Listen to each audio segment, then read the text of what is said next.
My name is Siddharth Krishna. I lead the technical marketing team for the Catalyst switching product line. And today I'm really excited about talking around what we are doing new from a Catalyst switching perspective for smart buildings. So let's get right in. So buildings, the smart buildings are not just about connectivity anymore, right? It's not about being able to provide wireless access. It's not just about being able to provide smooth collaboration or flexible workspaces. It's about delivering outcomes. And especially now with the COVID pandemic, as well as going forward into the years to come. Outcomes such as safety and security, user experience, space utilization, automation, and optimization. Now, some of these things or outcomes such as proximity reporting, contact tracing, density threshold alerts, etc., are extremely important today. All of our customers are looking for ways to achieve this as they get back or as they plan to get back to work. Some of the outcomes such as space utilization, location analytics, real-time occupancy, etc., asset management, these are important today, but these will continue to remain important in years and times to come, right? And to provide these outcomes is not just the connectivity or just the networking infrastructure. There's a lot of applications, there's a lot of systems, there's a lot of things that need to start talking to each other and working together to provide these outcomes. So let's look at what the network play is, right? What is the play of the Catalyst switching, specifically 9000 and 90 watt UPOE plus? It remains the foundation of a smart building or a digital building as we used to call it earlier. It enables the IT and OT conversion by providing both data as well as power over the Ethernet.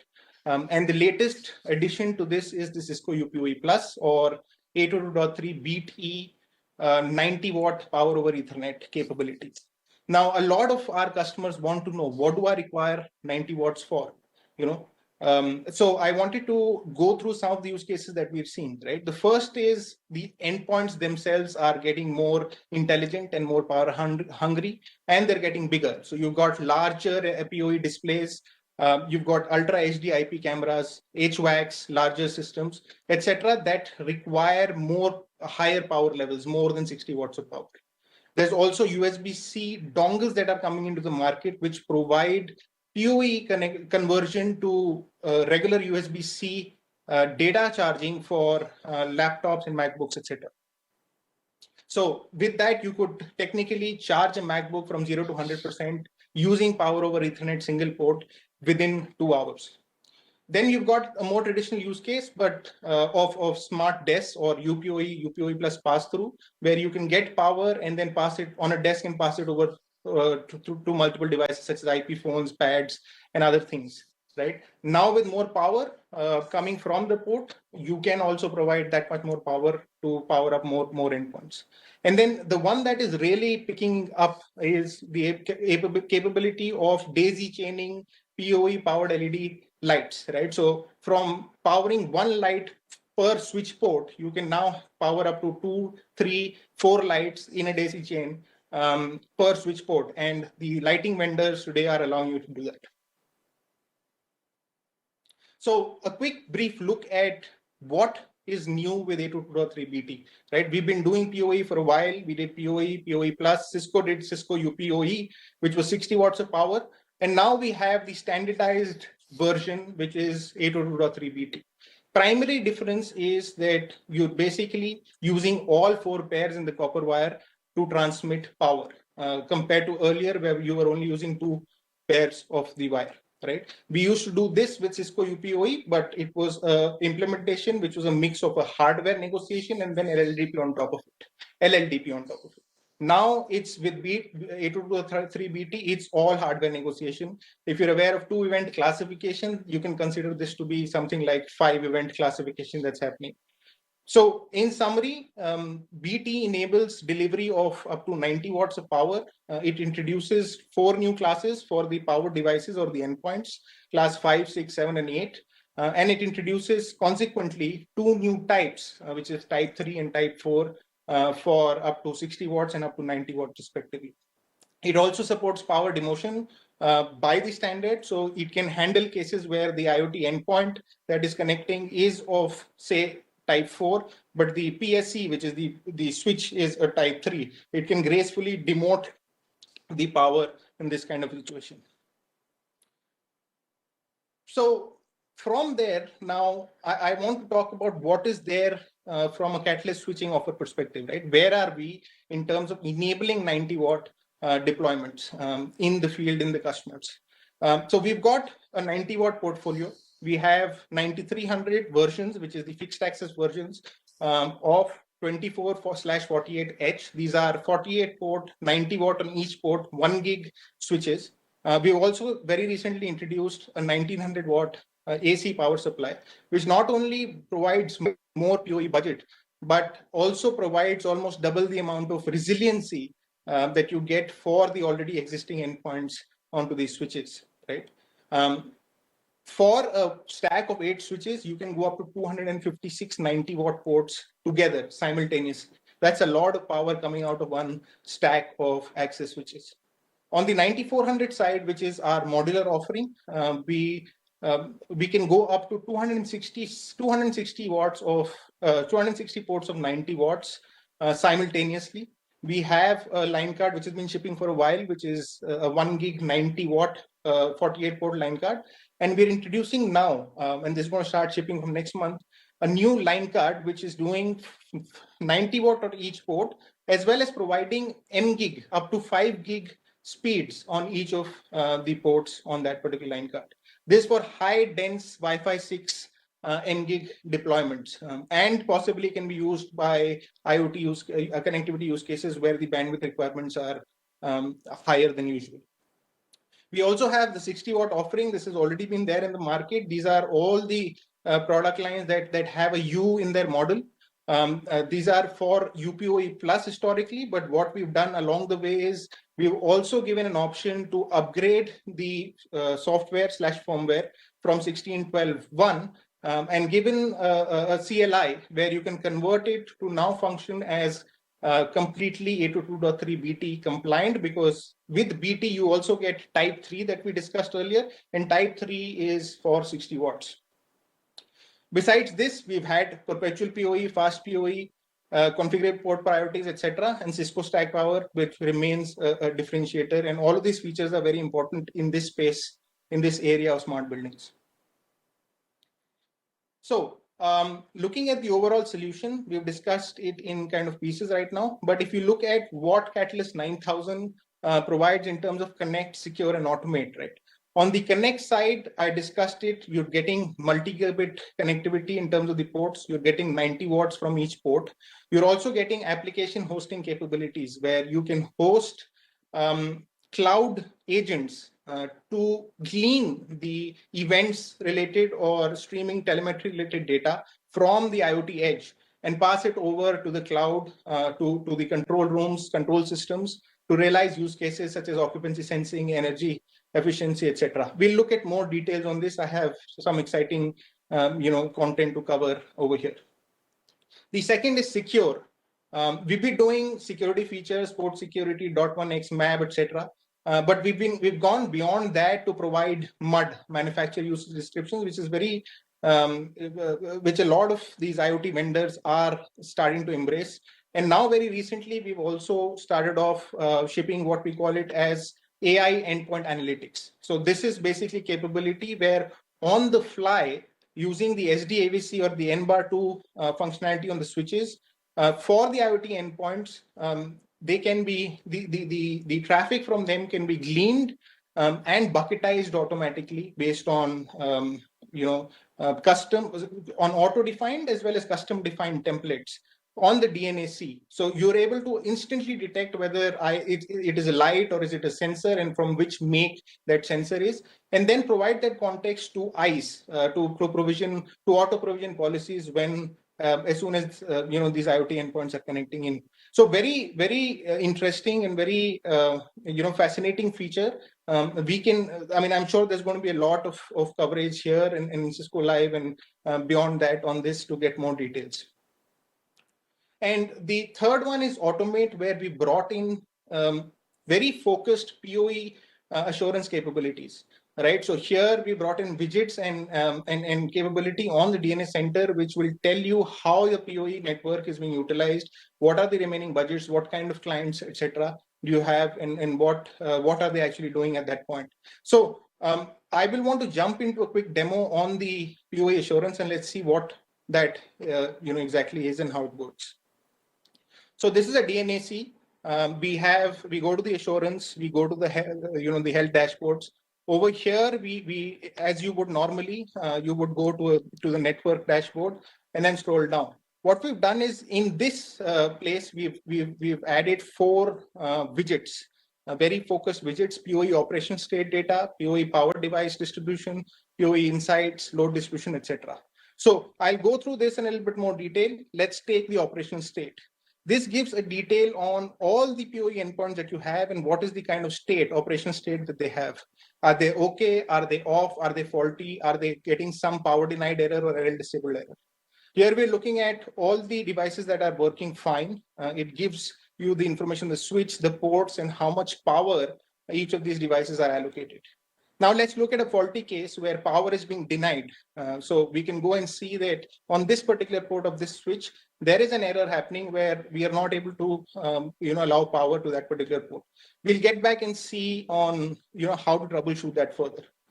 Then we have another widget over here with the allocated power distribution, which basically tells you a map of all the devices that are there and what is the percentage of those endpoints that are getting a particular power level, right? So what are my high power consuming devices, where are they connected, and how much power they are using. It also showcases it in a different way where you can see what IEEE class it actually uses. In POE Insights, it gives you a percentage view of whether you have perpetual POE enabled, fast POE enabled, UPO plus enabled, etc. in your network. So it will tell you that 75% of your ports are not redundancy enabled. Very good view. And then you have power load distribution, where it shows you per switch or per switch stack what is the kind of load that it is actually taking and what you want to provision or plan for, right? So so now that we've spoken about the assurance capabilities, we want to talk about a little bit more about the wired and wireless disconnect, right? We have a lot of vendors which are providing some of the solutions that we spoke about, the outcome that we spoke about, that they are siloed within wireless as well as wired, right? So for example, you cannot have, if you're doing asset tracking or space utilization using wireless, you will not be able to tie in components on the wired side, such as occupancy sensors, which are connected to your wired infrastructure, and realize a bigger use case, right? All of these things work very independently in silos, and what this does is it limits the scale, it limits it increases the TCO, overall TCO for implementing the solution, as well as it limits the outcomes. And so what we're doing from here is we're tying this all together and making this possible using the Cisco DNS spaces, indoor IoT services with the Catalyst 9K family, right? So to explain what is happening here, we have the wireless infrastructure where you have wireless IoT endpoints connecting through various methods, BLE, Wi-Fi, Zigbee, etc. And on the right, you've had the wired infrastructure where you have USB-C, PoE, other wired endpoint devices that we've spoken about connecting into the wired infrastructure. Now, what we already have offered is the ability for the wireless endpoints to be gleaned, the gleaning of the events from the wireless endpoints, the detection of those events and data using a gateway that we run on the Wi-Fi 6 APs, which streams that data onto the DNS spaces. And then the DNS spaces can decide to do, a number of things. We'll talk about some of them with that data. What we're now announcing is we're getting that capability and implementing it for the wired infrastructure as well, right? So with the Catalyst 9000 switches and the application hosting infrastructure, what you can do is be able to host an IoT gateway application, which will glean the information, again, events, telemetry, other information that you would require. For example, an occupancy event happened, right? I want to be able to know that event in the DNS spaces so that I can give it to a partner.